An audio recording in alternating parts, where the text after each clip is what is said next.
बोधगया प्रखंड के 12 पंचायत से रामलाल यादव ने मुखिया पद के लिए कराया नामांकन। कहा, पंचायत में भ्रष्टाचार चरम सीमा पर है और मैं ये वादा करता हूं कि ये भ्रष्टाचार मेरे पंचायत में नहीं चलेगा। जनता ठगे नहीं जाएंगे।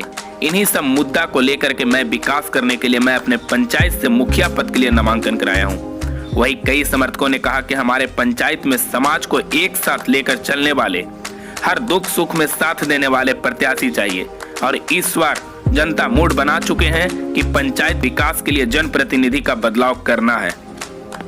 इस पंचायत से और किस पद के लिए नामांकन करवाए हैं? हम बोधगया प्रखंड 12 पंचायत से पद के लिए नामांकन। क्या मुद्दा लेकर के जनता के विचार है? जनता के बीच गांव का विकास, नाली वगैरह ऐसे जो हुआ, जो सरकारी की योजनाएं जो भी आते हैं वो जनता तक पहुँचाने के लिए हमने पद के लिए नामांकन किया। क्या लगता है कि 5 वर्षों में ऐसा किसी तरह का कोई विकास नहीं जो आपको आना पड़ गया? हाँ, लगता है। जो सरकार की योजनाएं हैं, नल जल योजना, तो नल लगा दिया गया है, लेकिन हर घर में सब जल पहुंचा है नहीं, पानी नहीं पहुंचता है। समस्या तो है ही। क्या लगता है कि आपको आने से ऐसा है कि विकास हो पाएगी? हाँ, विकास तो हो पाएगा। हमारा जो काम है, हम पहले से ही गरीब गुरुआ का मदद करते हैं। जो भी मुसीबत हो गया, समस्या है, गरीब गुरुआ को समझते हैं। हम नहीं चाहते हैं कि हमारा जो सरकार की योजनाएँ आएंगे उसमें से छीन के हम लूट के खा जाएंगे, ऐसा मेरा प्रयत्न नहीं है। ऐसा भी तो कोई बात हो, आपको लोग सपोर्ट करें, आखिर इसका कोई कारण भी तो होना चाहिए कि आप ही को लोग सपोर्ट करें। क्या कारण? हाँ, कारण है जो हमारा गांव का कारण है। जो हमारा आज़ादी के बाद से हमारे गांव में बिजली नहीं थी। 2010 से हमने उसका कुछ अपना पैसा लगा करके गाँव में बिजली का तार हर घर में पहुँचाया। इससे मेरे गाँव के लोग सब सपोर्ट में भी हैं और पंचायत के लोग भी सुने तो पंचायत में भी हमारा सपोर्ट अच्छा है। आपके बीच और भी तो कई सारे प्रत्याशी होंगे, उनको मात दे करके आपको विजयी प्राप्त करना है। किस तरह से क्या राजनीतिक बनाया है? 20 वर्षों से हम लोग अगला का वोट देते आए हैं। 16 वर्ष तक के हम जो पहले पूर्व मुखिया थे उनको हम लोग जिताते आए हैं, लेकिन गाँव में हम लोग का कोई विकास नहीं हुआ। कोई इंदिरा आवास का वैसा नहीं है कि हर घर तक जो आता है फंड उसको दबा दिया जाता है, मिला नहीं सब। और पिछले 5 वर्षों में जो मुखिया प्रत्याशी जीते हैं वो नल जल का जो काम किए हैं वो सबके नज़र के जनता के सामने है। उसको देख के लोग जनता हमको सपोर्ट कर रहे हैं। ऐसा तो नहीं कि जब जीत आपकी हो जाए, सेहरा बन जाए तो आप भी यहाँ से गायब और जनता वही 5 साल की तरह भोगते रहे? वो तो 5 साल बीते के बाद जनता इसका जवाब देगा और आप लोग भी यहाँ तो मीडिया वाला देखिएगा कि हम क्या किए क्या नहीं किए। अगर जनता आपको सपोर्ट करती है, जिता देती है, सेहरा बांध देती है, उसके बाद जनता के लिए पहला प्राथमिकता, पहला सौगात के रूप में आप क्या देंगे? देखिए, जनता जब हमको जिता देती है तो सौगात के रूप में सबसे पहले है कि जो यहाँ पर इंदिरा आवास का जो स्कीम सरकार से आता है, लोग बीच में बिचौलिया लोग लगा देते हैं, प्रत्याशी जीत कर भी दलाल लगा देते हैं। हम उसको पहले ख़त्म करना चाहेंगे कि जो सरकार से पैसा आवे वो हर आदमी तक, हर जो उसका लाभ लेने वाला है, हर लाभार्थियों को उसका पूरा के पूरा श्रेय जाए, उसको पूरा मिले। परिचय दीजिएगा। मेरा नाम रामलाल यादव, ग्राम मटिहानी, ग्राम पंचायत 12। आप जिनके समर्थन में आए हैं, क्या विचार है बनाए हैं जो आखिर इनको समर्थन कर रहे हैं? पिछले जो भी मुखिया पद थे, मुखिया जो पिछले बार बने उन्होंने कोई भी काम नहीं किया, इसलिए हम लोग ग्राम पंचायत 12 के फुल सपोर्ट, फुल सहमत से हम लोग अब रामलाल यादव जी को मुखिया बनाने का काम कर रहे हैं। ऐसा तो नहीं है कि भाई मुखिया बंदे और ये भी गायब हो जाए? नहीं, ऐसा तो नहीं है कि गायब हो जाएगी। मेरे गाँव का रहने वाले भी हैं और इनमें ऐसा लगता है कि जो पिछले काम नहीं किए हैं ये पूरा करेंगे। क्या कारण है कि जो इनको आखिर आप सपोर्ट कर रहे हैं? कोई कारण नहीं, कारण क्या रहेगा? हम लोग का विकास का मतलब है विकास काम करेंगे, इसलिए इनको सपोर्ट कर रहे हैं। परिचय दीजिएगा अपना। मेरा नाम किशोर कुमार यादव, ग्राम पुरी। हर 5 साल के बाद अब इलेक्शन आता है, वोट आता है, प्रत्याशी लोग अपने मत के लिए सारे जनता के बीच में आते हैं। 5 साल के अंदर में अभी तक क्या विकास हुआ है?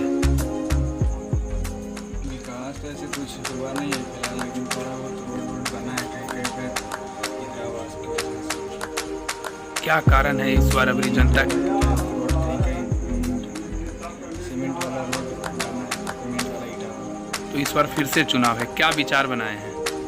इस बार नए प्रत्याशी को लाना है। क्या कारण हो सकती है जो नए प्रत्याशी को आखिर जब विकास के नाम पर कुछ तो काम? ये गरीब को बहुत अच्छे तरीके से मदद करते हैं, नहीं पढ़ते नहीं जीते हुए भी मदद करते हैं हमेशा, इसलिए हम लोग इनको सपोर्ट कर रहे हैं। परिचय दीजिएगा। मेरा नाम राजा कुमार।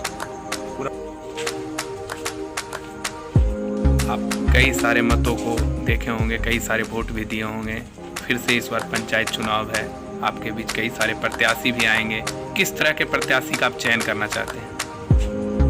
वैसे प्रत्याशी चयन करना चाहते हैं कि जो किसी जात वर्ग का काम न सोचे, सभी वर्ग पर मिल करके काम करें, चाहे किसी वर्ग का जात पात हो। लेकिन कुछ लोग ऐसे मुखिया देते हैं जो सिर्फ अपने जात पात में ही समझ जाते हैं, और वैसे चलते हम लोगों को अन्य वर्ग के जाति जो होते हैं उनका गाँव जगह पर गली बनती है, न वहाँ चापाकल लगता है, न कोई और नदी बनती है। इस स्थिति में हम लोग अल्पसंख्यक हो करके भी हम लोग सोचते हैं कि देखिए हम सपोर्ट करने के बाद ही काम नहीं होता है, यही बड़ा दुख होती है। इसलिए हम चाहते हैं वैसे हो जो जात पात से उठ करके काम करता है, वैसे मुखिया को हम लोग जिताने के लिए सोचते हैं। क्या लगता है आपके 5 वर्षों में आपके पंचायत में विकास के नाम? हमारे 5 वर्षों के विकास में जब खुद मैं बता रहा हूँ कि मेरे घर के पास मुश्किल से 50 फीट ऐसा होगा जो आज पंचायती राज जो सरकार के द्वारा जो चलाए गए, जो नई पंचायती राज जो बनी 2001 से, उस समय से आज 20 वर्ष हो गई, हम लोग के पास आज भी देखा जा सकता है कि जो एक ईंटा भी नहीं लगता है। जिसके चलते हम लोग बहुत दुख होती है कि रही है हम लोग वोट देते हैं कोई प्रतिनिधि को, और जीत के जाने के बाद वहाँ पर विश्वास से काम कर दिया जाता है, तो उसमें निस्वार्थ से हम लोग कहते हैं कि नहीं कोई मुखिया जीता बना तो हम लोग काम किया। लेकिन यहाँ फीलिंग हो जाती है, संख्या के कारण कहिए या जात पात के नाम पर कहिए, इस तरह से होती है। इस बार फिर से चुनाव है, क्या विचार बनाए हैं?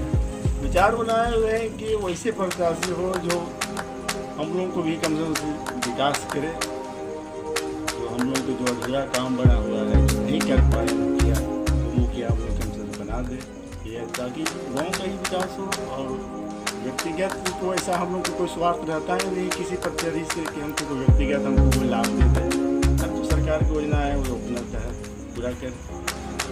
आप जिस प्रतिनिधि के समर्थन में हैं, ऐसा तो नहीं कि वो भी 5 वर्ष के बाद गायब हो जाए? अब तो जनता होती है मालिक, ये 5 वर्ष के बाद उनका खुद समझ में आ जाता है। जब जनता वोट देगी, एक बार जनता को ठगने का काम करेगा 5 वर्ष के बाद जनता फिर उनको सबक सिखा देगी। जिस पर विश्वास किया जा रहा है उस विश्वास में अगर वो खरे नहीं उतरे तो फिर भी जाएंगे जनता की उसकी नज़र से। परिचय दीजिएगा। मेरा नाम हुआ राजकुमार ठाकुर, ग्राम पंचायत